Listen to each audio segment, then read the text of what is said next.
Hey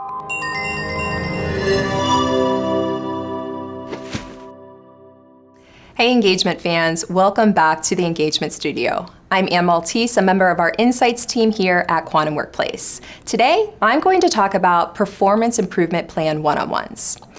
A performance improvement plan is a good idea if you have an employee who's failing to meet expectations, who has inconsistent performance over time, or if you have an employee who's failing to live out your organization's core values.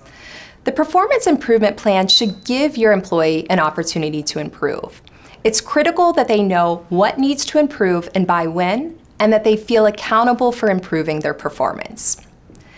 But having a performance improvement plan one-on-one conversation can be intimidating. So before we talk about the plan itself, let's talk about how to make that meeting a little less intimidating. So first, you want to make sure that you're being upfront with your employee. They need to know, going into this conversation, that you're going to be talking about their performance.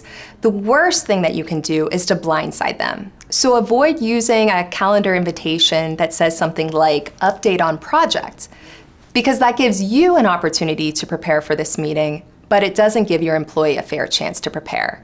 And the best managers actually want to help their employees improve. You also want to make sure that you are sharing the floor with your employee. So this means that as a manager, you aren't doing all of the talking.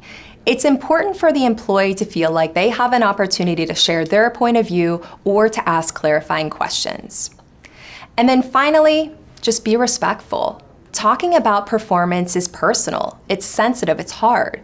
So when you schedule this one-on-one meeting, make sure that it's somewhere private, but also comfortable. So avoid things like the crowded cafeteria. You might also want to think about giving your employee an opportunity to really collect their thoughts after this meeting, because it might be tough for them. That could even mean that you allow them to work from home for the rest of the day. So now that we've talked about how to make this one-on-one conversation a little less intimidating, let's talk about how to actually create the plan itself. So my first tip for these one-on-one conversations about performance improvement plans is to be specific.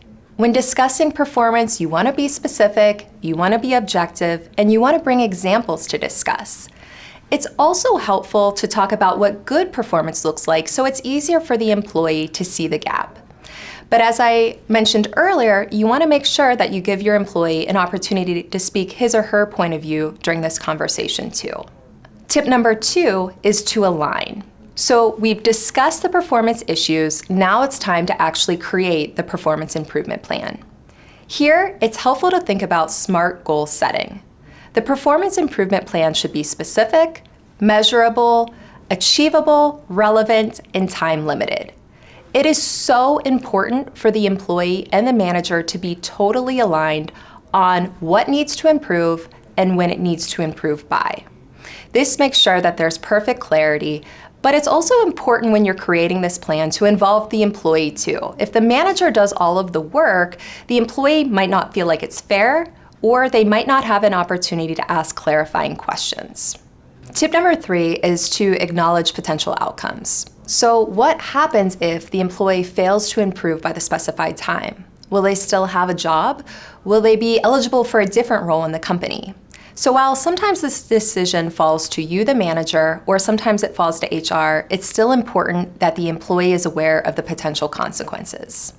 Tip number 4 is to follow up. So after you leave this initial one-on-one conversation where you created the performance improvement plan, you need to check in with your employee regularly. We actually suggest that you check in bi-weekly.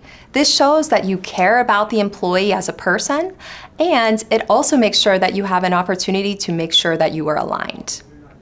And my final tip on how to create an effective performance improvement plan with your employee is to make sure that you're documenting. We are all busy people. It's so easy to forget what was discussed and when. So make sure that you are documenting along the way. If you partner with Quantum Workplace, we actually suggest that you use our one-on-one tool to prepare for these conversations as well as document them after the fact. Again, I know performance improvement plan conversations can be very intimidating and they can be tough to do, but hopefully these tips set you up for success as well as your employees' success. So with that said, Let's go make work better every day.